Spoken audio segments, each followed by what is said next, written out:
तो यहाँ पर हमारे पास दो डिवाइसेस हैं। पहला डिवाइस ये है जो कि हमारा वायलेशन ऑफ क्लॉसेस स्टेटमेंट है, और सेकंड डिवाइस हमारा ये है जो कि हमारा हीट इंजन है, यानी कि केल्विन प्लैंक स्टेटमेंट को सेटिस्फाई कर रहा है ये। तो अगर हम इन दोनों डिवाइसेस को देखते हैं यहाँ पे, तो देखते हैं कि इसमें जो यहाँ टेम्परेचर है ये लोअर टेम्परेचर पे है और ये हायर टेम्परेचर है, क्योंकि ये वायलेशन ऑफ क्लॉसेस स्टेटमेंट है। क्लॉसेस ने कहा था कि लो टेम्परेचर से हाई टेम्परेचर पे हम नहीं जा सकते विदाउट एनी एक्सटर्नल एजेंसी। हमने यहाँ कुछ एक्सटर्नल एजेंसी नहीं लगाया है, यहाँ कोई वर्क नहीं है, बस सिंपल सी डिवाइस एक लगा दी है और लो टेम्परेचर से हीट को एक्सट्रैक्ट किया जा रहा है और अपर की साइड में हमारा उस हीट को हमें यहाँ से हम भेज रहे हैं। ठीक, तो यानी कि ये एक डिवाइस है जो कि वायलेशन कर रही है क्लॉसेस स्टेटमेंट का। दूसरी डिवाइस हमने यहाँ पर ये ली है, इसमें हमने एक हीट इंजन लिया है जो कि केल्विन प्लैंक स्टेटमेंट को बिल्कुल सेटिस्फाई कर रहा है। हमने लास्ट टाइम में इसको पढ़ा भी है। यहाँ पे हमारा हायर टेम्परेचर है T1, Q1 हीट अमाउंट जो है इसको हम एक्सट्रैक्ट कर रहे हैं उस रिजर्वायर से जो सोर्स है हमारा। हीट इंजन वर्क कर रहा है हमारा W, जो रिमेनिंग हीट है उसको हम रिजेक्ट कर दे रहे हैं Q2 बाहर, और वो जो रिजेक्शन हो रहा है वो हो रहा है T2 टेम्परेचर पे। ठीक है, तो ये दो हमारे पास डिवाइसेस हैं। पहला डिवाइस वो है जो वायलेशन कर रहा है क्लॉसेस का, और दूसरा डिवाइस वो है जो कि हीट इंजन जो कि केल्विन प्लैंक स्टेटमेंट को सेटिस्फाई कर रहा है।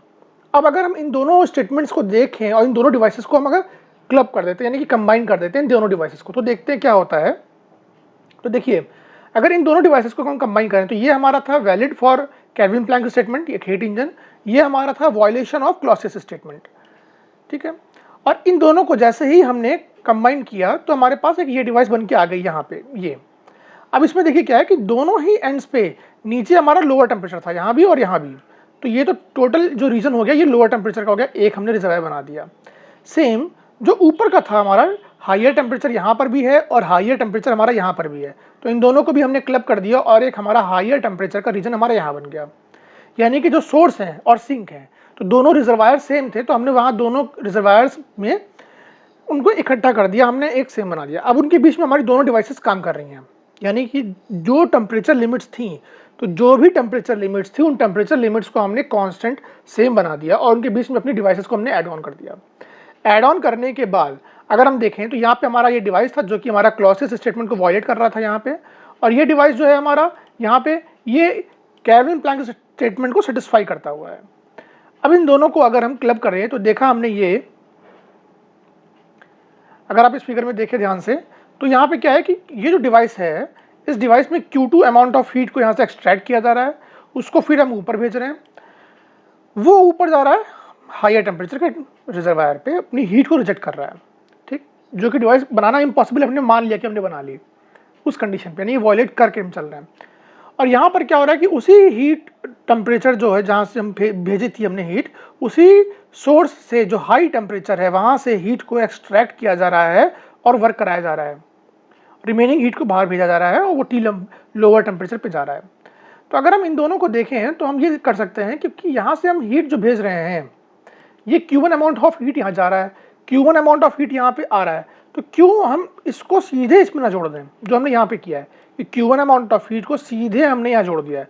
हमें इस एक्स्ट्रा जो ये रिजर्वायर है इसकी ज़रूरत ही नहीं है हमको। ठीक है, यानी जो हम हीट यहाँ से भेज रहे थे अगर वही अमाउंट ऑफ हीट हमें यहाँ चाहिए इनपुट में तो हम सीधे ये हीट इसमें जोड़ दें, तो हमारा जो हायर टेम्परेचर जो हमारा ऊपर है हमें उसकी रिक्वायरमेंट ही नहीं होगी कि हमें हायर टेम्परेचर की ज़रूरत ही नहीं है। तो हायर टेम्परेचर का जो रिक्वायरमेंट था वो खत्म हो गया। तो अब ये जो डिवाइस बन के आ रही सामने, अगर आप इस डिवाइस को ध्यान से देखें तो इस डिवाइस में क्या है, एक लोअर टेम्परेचर है, लोअर टेम्परेचर से हमारी जो हीट है वो एक्सट्रैक्ट की जा रही है। यहाँ पे एक्सट्रैक्ट करते ही हम उसको भेज रहे हैं अगेन हीट इंजन के लिए, वो एज अ इनपुट काम कर रही है और डिवाइस चल रही है। बट इस पूरे सिस्टम में अगर हम देखें तो दिक्कत ये आ रही है कि ये डिवाइस ऐसी डिवाइस बन के आ गई जो कि प्रैक्टिकली इम्पॉसिबल है, और ये डिवाइस वायलेशन है किसका, केल्विन प्लैंक स्टेटमेंट का। बिकॉज केल्विन प्लैंक स्टेटमेंट ने कहा था कि it is impossible to construct a device which working on a continuous process while producing work and exchanging heat with a single reservoir. यानी कि kelvin Planck statement ने ये कहा कि ऐसी डिवाइस बनाना इम्पॉसिबल है जो लगातार वर्क करती रहे और हीट एक्सचेंज करे एक रिजर्वायर के साथ में। यहाँ पे जो डिवाइस बन के आ गई हम उसमें देख रहे हैं कि यहाँ पे एक ही रिजर्वायर है, टी लोअर पे जो है, बस ये एक ही रिजर्वायर से हीट एक्सचेंज कर रहा है और वर्क हो रहा है। यानी कि अगर ऐसी डिवाइस जो है ये बन जाती है तो ये वायलेशन होगा कैल्विन प्लैंक स्टेटमेंट का, जो कि बन ही नहीं सकती। हम लेके क्या चले थे, लेके हम चले थे क्लॉसियस स्टेटमेंट के वायलेशन को, और हम पहुंच कहाँ गए, हम पहुंच गए कैल्विन प्लैंक स्टेटमेंट के वायलेशन पे। इसका मतलब कि both statements are equivalent to each other, दोनों स्टेटमेंट एक ही बात कह रहे हैं। ठीक है, अब हम आगे बढ़ते हैं जब, तो नेक्स्ट हमारा आता है केस 2।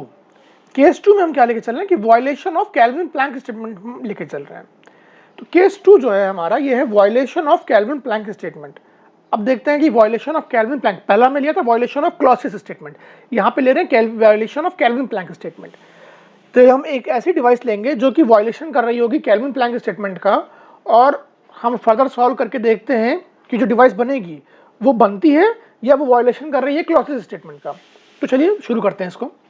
अगेन बात वही है कि both the statements of second law of thermodynamics are interlinked और complementary to each other, since any device that violates Kelvin-Planck statement leads to violation of Clausius statement। यानी कि अगर कोई भी डिवाइस ऐसी होगी जो किसी एक स्टेटमेंट को वायलेट करेगी तो दूसरे को भी करेगी। ठीक है, तो let us consider a device which violets Kelvin-Planck statement. हम अभी एक डिवाइस लेते हैं जो कि वायलेट कर रही है Kelvin-Planck स्टेटमेंट को। यहाँ हमने देखिए डिवाइस ले रखी है ये,